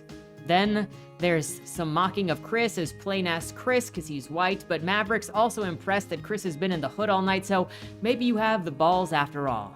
Talking to Uncle Carlos, it looks like King will be in jail for only a couple of days for arson, so they start talking about snitching on him for his stash to see if they'd get him in jail for longer. Now, the cops are a good thing because they can be used to deal with King if they snitch. So everyone is going to snitch on him and make the neighborhood safer. The final chapter of the book, Star wakes up to a call from the lawyer saying, "I think that you have a future in activism." Star looks at the poster that she has of Tupac thinking, quote, "He said thug life stood for the hate you give little infants fucks everybody. We did all that stuff last night because we were pissed and it fucked all of us. Now we have to somehow unfuck everybody." She gets a text from Haley who says, "I'm sorry." Star probes for why, and Haley says, "I'm sorry that you're upset with me. Haven't been myself lately. I just want everything to go how it used to be." Star believes that's not a good enough apology or the right apology. Haley is a shitty person and she is not going to have anything to do with her anymore. She goes to the living room, gets given a hard time for being at Chris's house last night. She's being talked about on the news as the witness who fought back. All of the networks are praising Star except for one that said she endangered the cops by throwing the smoke can back, but it's still his fault that all of this happened and put Star in danger, not the riots. They get to the grocery store and it's destroyed. Dad's thinking of not reopening the store because the area is destroyed, but the neighbors are like, you're gonna need to open it. All of the other businesses are gonna move out, and without you, where will anybody here get food? The neighbor next door is gonna retire and give the extra space to Maverick for his grocery store to expand it. They're like, we'll have plenty of money from the insurance. We'll have plenty of money from the insurance in order to renovate, even though I'm pretty sure insurance companies don't cover rioting in their general insurance terms. Insurance man shows up, the family starts cleaning up the place. Suddenly, everyone is all in this together, even though they weren't all in it together last night when they were terrorizing each other's businesses and stealing what they could in a moment of opportunity. Kenya appears and the girls make up, agreeing to share Seven as a brother and be a family together. Then there's a statement about how this is for a bunch of non-fictional people, listing many of the victims that were in headlines over the last couple of years, not a fairy tale, affirming that this is a fill-in-the-blanks with headlines and real-life piece of work.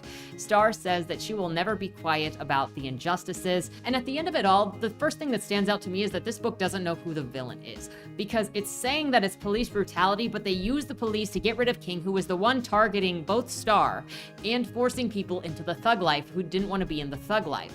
So this is why the ending part feels like it was forced, and you actually could have had the community coming together to protect against the rioters that were coming in if you didn't have Star also going, yeah, fuck all of these places because that pawn shop tried to rip off my dad, that McDonald's didn't pay high enough wages, fuck that guy. Like, we didn't have that, so you don't get the benefit of saying, we're all in this together, when you were literally attacking each other last night. There's a mixed message here, and I don't know if that was because of the author or because of the publisher or an agent that was trying to make it more sellable in certain political topics.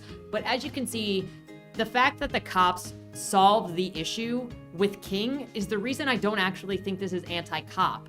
And by the perspectives of both Star giving her perspective on Khalil and then the cops giving their perspective, I think this is more of a story of perspective and how a lack of perspective or a lack of understanding, a lack of compassion, a lack of interest can create a biased story, a biased opinion that demonizes situations where people shouldn't be demonized. Khalil shouldn't have been demonized, just the same as the cops shouldn't have been demonized, because they both should have been given enough time and grace to be investigated for why they were in the situations they were in. If we're going to give Khalil the benefit of the doubt that he didn't become a gangbanger, then we have to give Brian the benefit of the doubt that he didn't mean to do what he did either.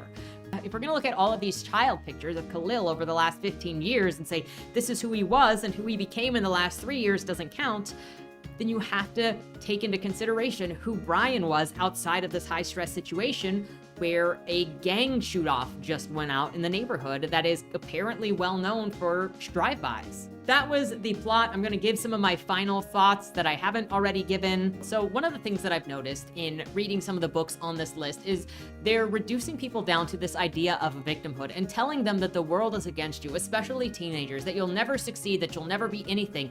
And this has been a constant through multiple books on the ALA's list that have been taken out of schools or have been challenged in schools.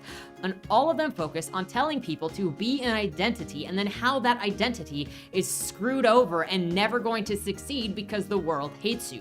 My message is stop it. Stop telling children this. You can have this in stories, you can explore this idea because this is absolutely something that people feel.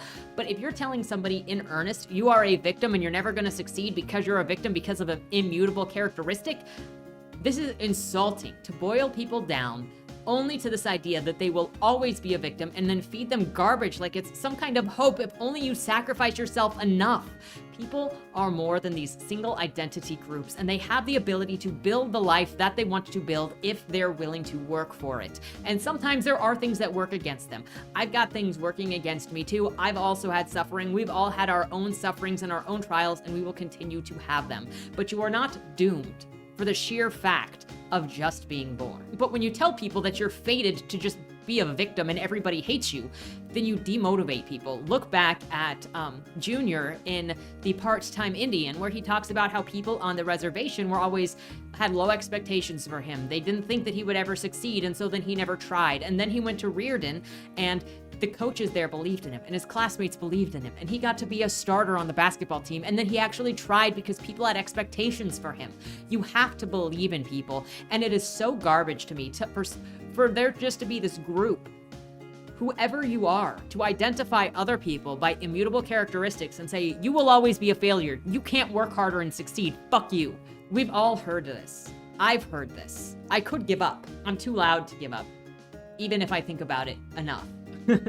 I think about giving up plenty and how much of a failure I am and how very few people help me. But you know what? I just keep going. That's why I'm in this danger zone I'm in today.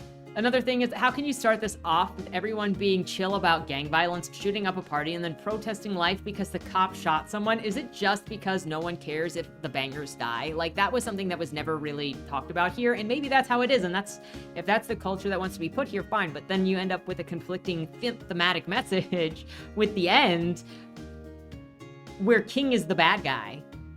I don't know, it's just, it didn't carry through. The writing in this came off as stilted to me. It doesn't really build to anything. It just feels like it's skipping through things in order to get to the good points, in order to get to the plot points, and you're supposed to fill in the blanks. Justice for the way Khalil was treated by this novel is not giving him literally any value and rushing through everything. I think Khalil deserved a lot better than he was given in this novel. He deserved to have his character recognized and understood by Star, and for her to get to know him better, and for him to actually have somebody invested in him.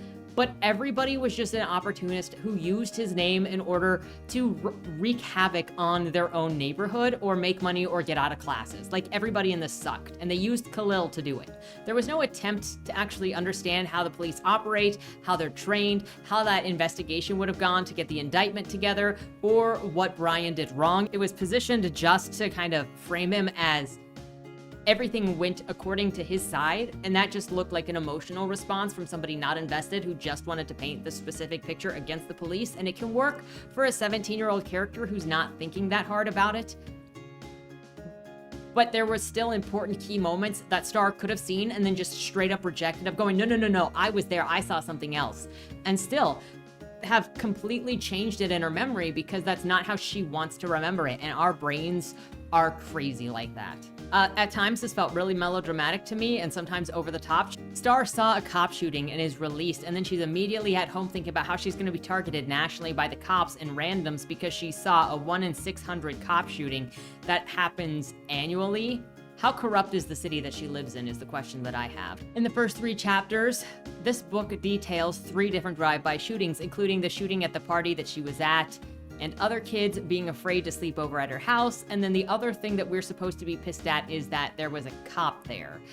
They're all nonchalant about the other kills. Her dad even has a friend with marks under his eyes for the number of people that he's killed, and we're supposed to take it seriously that the cops are the bad guys. You can't have King, who was named for the gang he later joined, going, wow, cops shot someone? That's fucked, when he's literally a gangbanger shooting and threatening people throughout the book. Unless you're being ironic, and then that's fine, that works. But I can't take it seriously. Then there were other discrepancies that were things like Star going, and what made the cop think that he was a drug dealer? Well, earlier in the same book, Star recognized what Khalil was up to immediately by the way that he was dressed, and then also says that there were gang colors inside of his car when she got into his car. She doesn't think that a cop who's been working on the force, who is probably familiar with that neighborhood, who has been working on the force for 16 years and is probably familiar with that neighborhood, would recognize those gang signs, is familiar with the members of that gang, including Khalil. Quote, you said it yourself. He thought Khalil was a drug dealer, Dad says. A thug. Why he assumed that, though? What? By looking at Khalil? Explain that, detective. Silence. I think I just went over why they might have assumed that he was a drug dealer. He ran with the gang. He sold drugs with the gang. The cops were probably familiar with him with the gang. He wore the gang colors. King was going around saying that he was a member of the gang. The cops are not dumb. And if this is such a thing, if this is such a problem that we're supposed to assume the cops are bad because they're assuming Khalil was in the gang, then why did Star do the exact same thing when she saw him for the first time in who knows how long? Quote, his dimples disappear. He wipes his nose like he always does before a lie. I've been busy, obviously. The brand new Jordans, the crisp white tee, the diamonds in his ears. When you grow up in Garden Heights, you know what busy really means. Why would she know, but cops wouldn't know? For me, the book was also kind of lazily written, where it skipped between things, skipped between climactic moments, skipped between scenes that were actually important to build the story, and instead just gave a lot of, like, slice of life, hanging out things. There was no through line Star was not a driven character. There were no driven characters in the story. They kind of just waited for things to happen throughout the story, and in the meantime, we're just hanging out with family. Is that the status quo now? Because I feel like I keep reading books that are characters literally not doing anything. For me, you needed to give the circumstances around why the cop got off. It didn't do that. It just said, by the way, the cop got off, no reason given. What made him think that Khalil was a threat? And then the court saw his shooting as justified. Whether he was correct or incorrect, we need to know as the reader so we can understand and make the determination along with the book and whether or not we feel angered with Star or not. Because he was fleeing the scene of a gang shootout, he had gang colors in his car, and he was acting aggressively, assuming Brian was radioed about this kid. He looked suspicious, and he could have had a gun in his car. We need the details as to why Brian jumped to the conclusions that he did in order to understand what happened, how to prevent it, but instead, the story gives no details, just gives you the straight, he's getting off, no problem. There is a reason. It doesn't mean that it's justified, but giving no reason in the text gives this story not just a slant, but it reads underdeveloped, and just believe me, bro. I'm sorry, I can't. The narrator has already proven herself to be untrustworthy. I don't just believe the narrator. So in the end, I think looking at the entirety of the story and what it did, I think a better plot for this, or a better way to have developed this, and take this as a grain of salt, is I think the story would have been stronger if Khalil and Star had reconnected at that party. Star saw him selling drugs, thought that he was a gangster, got to spend some time with him, and learned that he was in a hard place with King. He was being threatened by King, he was working for his mother, and he was getting into a lot of messes. So then Star talks to her dad about trying to help Khalil out, because he doesn't want to be doing the things that he's doing but doesn't have a choice. This gives you time to build the relationship between Khalil and the reader so that the reader can feel just as connected and affectionate toward Khalil as Star is for Khalil. So then when he dies, it is actually impactful. You can also see Star rebuilding her relationship with Khalil and then starting to have issues with her friends at school because she's ditching them for him. She's hanging out with this gangster and drug dealer, and they're like, we didn't think that you were like that. And she's like, he's not like that. You've got the wrong idea. And so then you've got this clash of these two worlds, which is what Star also talks about. Then, it's while she's with Khalil that he gets pulled over and shot for whatever reason, possibly assumed to be behind the shooting that happened just then, or the officer was new and nervous and thought that he saw a gun in the car. Then there could have been much more focus and conflict between Maverick and Star and King, because King wasn't going to let Khalil go, and King is actively making the neighborhood more dangerous, keeping a stranglehold on people, making people join the team, and even him trying to get Maverick to rejoin the team. King's threatening Maverick and his family and his business. Star's mom wants to move out of this neighborhood, and then Star has the goal of getting enough information on King in order to get King arrested or to get something done about King, since Khalil was forced into the thug life by King. And now King was coming after her family for it having been trying to help Khalil and now helping Devante. She also wants to clear Khalil's name, and that requires showing King forced Khalil into the position that he was in and bringing that to the news, which puts her and her family in danger, and something needs to be done about King. And again, I wonder if the ending was changed towards this by an editor or the publisher suggesting things, because with King being involved, it doesn't make sense to still demonize the police when they're used by the neighborhood in order to get rid of King, but then also end with police brutality is the problem. Because for me, that's not the message that I got from this. But those are my thoughts on the story. Super long review. I know I had I feel like I had a lot to say as I went through opining, but let me know your thoughts down in the comments below. Did you read this story? Have you read this story? What are your thoughts on how it's constructed? What do you think the main theme is? How did you feel about the time jumps and the lack of motivation in the character, and how the police became the thing that solved the thing at the end?